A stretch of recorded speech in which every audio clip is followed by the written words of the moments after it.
New York Minute. Lime Swank. Add the juice of several squeezed green limes to water and sugar to taste. Voila! You have lime swank. In the Caribbean, this is our version of lemonade. I've had this drink so many times in my life, and every time it's always accompanied with some good comfort food. While Beyonce in the last week has made the concept of lemonade making a thing that has sparked huge debates on social media questioning the sincerity of her album.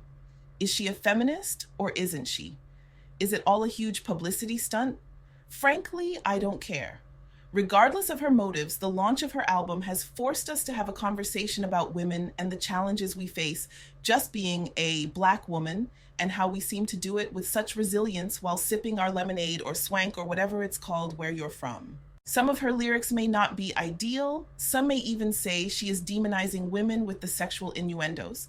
And we could debate this all day. It still does not underscore the fact that she addresses some real issues, particularly issues faced by the Black woman, and society is finally talking about it. I listened to the album in its entirety. Well, more like studied it, and I found I could relate to the issues she addresses. Here's my take on it. Lesson 1. We know how to make damn good lemonade swank. I've made gallons of swank in my lifetime. The last 2 years, I've drank so much of my own swank, I'm wallowing in it. I was handed a divorce. I saw an opportunity to change my life for the better. I then thought I found love again. Then I lost it, him. But I kept on smiling and learned to love myself and enjoy my own company more. Lesson 2. We have a voice and should be allowed to use it. As women, we are so much stronger than we know. And as Black women, we tend to fall in the trap of having our men speak for us because society has taught us to respect the Black man and not talk back to him because he is fighting a daily battle being a Black man. But what of the daily battle we fight being Black and being a woman? What if we don't have a Black man or don't want one? Does that make us less of a Black woman? What if we want to speak our minds and our men have no issues with that? Does that make him less of a man? No, not at all. It just shows that real men value the thoughts of their women. Lesson 3, does my sexiness upset you? Does it come as a surprise that I dance like I've got diamonds at the meeting of my thighs? Maya Angelou knew what she was talking about when she wrote these words. We are overly sexualized in movies and music videos. Cameras zoom in and out on our thighs, ass, and breast, focusing on our physical assets rather than our strength and ability. Marketing 101 tells you sex sells. Just ask the television producer trying to sell the modern-day G.I. Jane, but can't sell her acting ability or fierceness without selling her sexuality. Yet if I choose to use my sexuality in the way I want to, if I talk about my prowess to make a man weak in the knees, when I get on my knees or to make him come just by looking at him, I am a slut, a twat, a whore. Lesson 4. We work just as hard and should be rewarded and honored the same. A classic line in one of her songs in the album, Beyonce croons, "I've got my own money, I don't need yours." There is nothing new or groundbreaking about this line.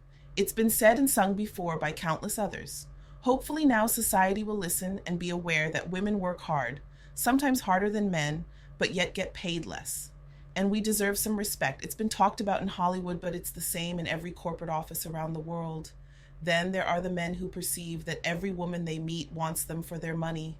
No one wants your damn money. We may not have as much as you have, but we work our asses off to take care of ourselves so we don't have to ask you for yours. If you want to give, that's on you, but just stop fucking talking about it like a bitch. You don't hear the women who are supporting their men who can't work for whatever reason, complaining because we're still expected to make him feel like a man. Turn the tables. You're told there is nothing sexy about being helped or supported by your man. When you need help, you are a gold digger. Lesson 5. Love whomever you want to love. Society should not dictate who you choose to love. He, she doesn't have to fit a model or look a particular way or age, as long as you're happy. Just love and screw what society thinks. Lesson 6. Forgive. One of the songs on the album, she talks about her relationship with her father and the disappointments experienced with him for her and her mom.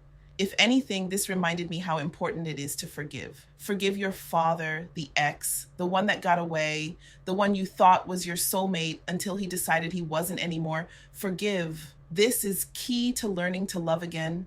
This is key to making your heart a warm place to share with someone else. Lesson 7. When someone shows you who they are, believe them. As women, it's easy for us to be distracted by a man's good looks, his swag, his ability to not even speak but make you melt. It's also easy for us to ignore when he raises his voice at us and we call it excitement, or when he grabs our hands a little too strong, or when he complains about everything you do, or when he is hardly there. Believe these signs when you see them. Don't hope for your ability to change him. Lesson 8, learn to let go. This is one of the hardest lessons I've had to learn in life. Accepting that people come into your life for a reason when you want them there for a lifetime is difficult. But holding on to someone or something that is not there is torture. Refer to lesson 7 and you'll know the signs of when it's time to just let go. Remember, we are strong. We are invincible. We are women. So keep sipping that Swank, girl.